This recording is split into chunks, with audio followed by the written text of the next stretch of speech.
बहुत से लोगों के मन में एक सवाल ज़रूर आता होगा कि जब आप जोत जलाते हैं, दीपक जलाते हैं पूजा के दौरान, तो उसमें कभी तेल बच जाता है, कभी घी बच जाता है जलने के बाद, और बाती कभी कभी पूरी ना जल करके आधी बाती रह जाती है या थोड़ा बाती बच जाती है। तो इसका क्या मतलब होता है? इसका क्या अर्थ निकलता है? ये सवाल ज़रूर मन में कभी न कभी किसी न किसी के गूंजा ज़रूर होगा।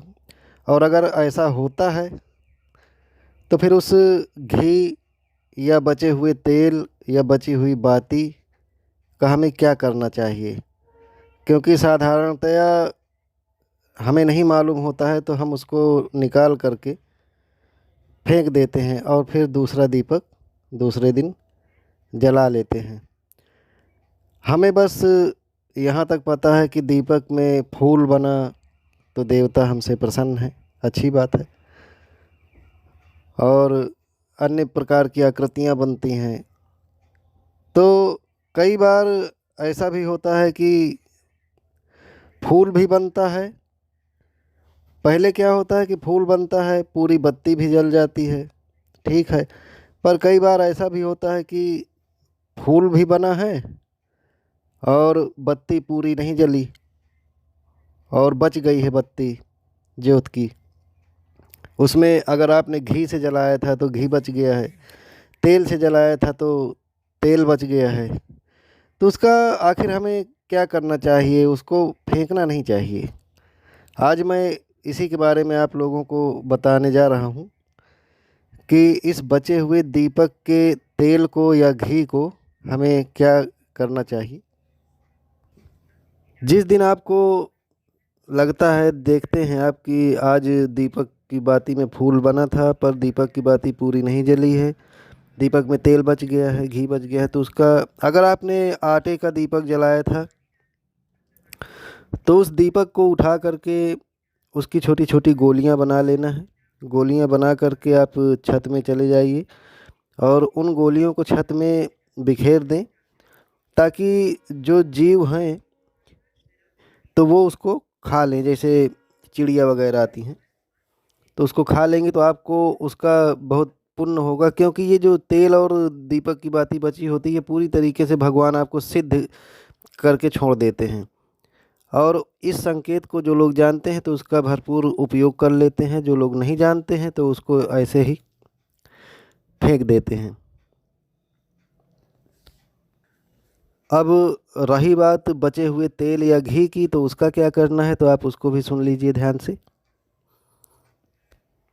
कई बार ये देखा जाता है कि घर में जैसे किसी को चर्म रोग है या कोई असाध्य रोग है, गठिया है, गांठों में जोड़ों में दर्द होता है, तो उस तेल या घी को बहुत अच्छा उपयोग करना, क्योंकि वो तेल भगवान ने आपके लिए सिद्ध करके दिया है और उसका आपको फ़ायदा मिलना ही मिलना है, चाहे जैसे मिले।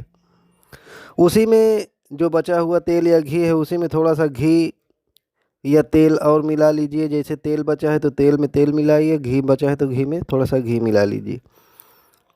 उसको एक पात्र में स्टोर करके रख लीजिए। अगर आपको चर्म रोग है तो पूरे शरीर में उसको थोड़ा थोड़ा करके प्रतिदिन लगाना है। आप देखेंगे उसमें बहुत आराम मिलेगा, क्योंकि ये भगवान का दिया हुआ प्रसाद है। लेकिन उससे पहले आप ये बात जान लीजिए कि जब भी उस तेल को और घी को आप उठाएंगे मंदिर से, तो पहले आपको प्रार्थना करना है भगवान से, उनसे मांगना है उस तेल और बाती को कि हे प्रभु, ये मुझे चाहिए, आपका आशीर्वाद है और मैं जानता हूँ कि आपने मेरे लिए ये बचाया है, तो मैं आपसे भिक्षा स्वरूप आपसे ये प्रसाद मांगता हूँ और कृपया मुझे प्रदान करने की कृपा करें और इस पर अपना आशीर्वाद दीजिए। मैं इस काम में आपके इस प्रसाद को लेने वाला हूं, तो आप उसमें अपनी स्वीकृति दीजिए। अब उस आपने चर्म रोग में लगा लिया, गांठें दर्द कर रही हैं, गांठों में प्रतिदिन लगाइए उसको, तेल को। ये तो हो गया इतना प्रयोग। अब जो बाती बची हुई है, बाती का आपको क्या करना है कि बाती जो है, आप जैसे हवन करते हैं तो आपका जैसे घर में नेगेटिविटी है, नकारात्मक ऊर्जाएं हैं, भूत प्रेत पिशाच तंत्र मंत्र जादू टोने, उसमें आपको ये बातें बहुत वरदान के समान काम करेगी कि आप जब हवन करते हैं तो हवन कर लीजिए, हवन के लास्ट में उस बाती को उसी हवन में डाल दीजिए। बाती को हवन में डाल देंगे, जब हवन पूरा तरीके से हो करके पूरा ठंडा पड़ जाएगा तो उस हवन की राख को आपको छान लेना है। हवन की राख को छान करके आप उसका किस किस तरह से प्रयोग कर सकते हैं तो आप वो उस चीज़ को सुन लीजिए। क्षमा कीजिएगा, बाती जो है उसको आपको क्या करना है, सबसे पहले हवन करने से पहले अपने घर में जितने लोगों को आपको लगता है कि कुछ लोग या सभी लोग तंत्र से ग्रस्त हैं तो उस बाती को एंटी क्लॉकवाइज पहले 11 बार उतारा कर लेना है, तब जा कर के उसको लास्ट में हवन करिएगा। ये मैं बीच में बताना भूल गया था, क्षमा प्रार्थी हूँ।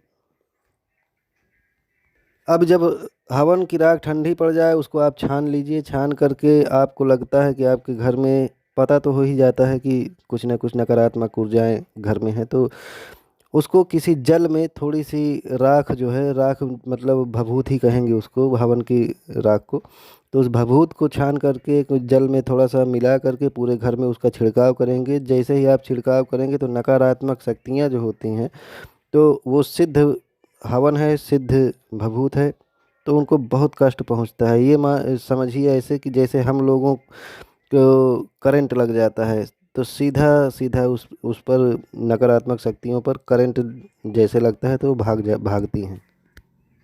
भभूत का दूसरा प्रयोग ये है कि आपका जैसे कोर्ट कचहरी मुकदमा वगैरह चल रहा है, आपका कोर्ट कचहरी में पेशियां होती हैं, तो आप उस तिलक को जो है, उस भभूत का तिलक लगा करके आप जाइए, आप में उस आपको बहुत फर्क पड़ेगा। यदि ज़मीन जायदाद का कोई लफड़ा है तो आप उस भभूत को छान करके बढ़िया ले जाइए, भगवान से प्रार्थना करके विधिवत तरीके से धूप दीप करके, और जिस ज़मीन का लफड़ा चल रहा है उसी ज़मीन में उस भभूत को आप खोद करके गाड़ दीजिए।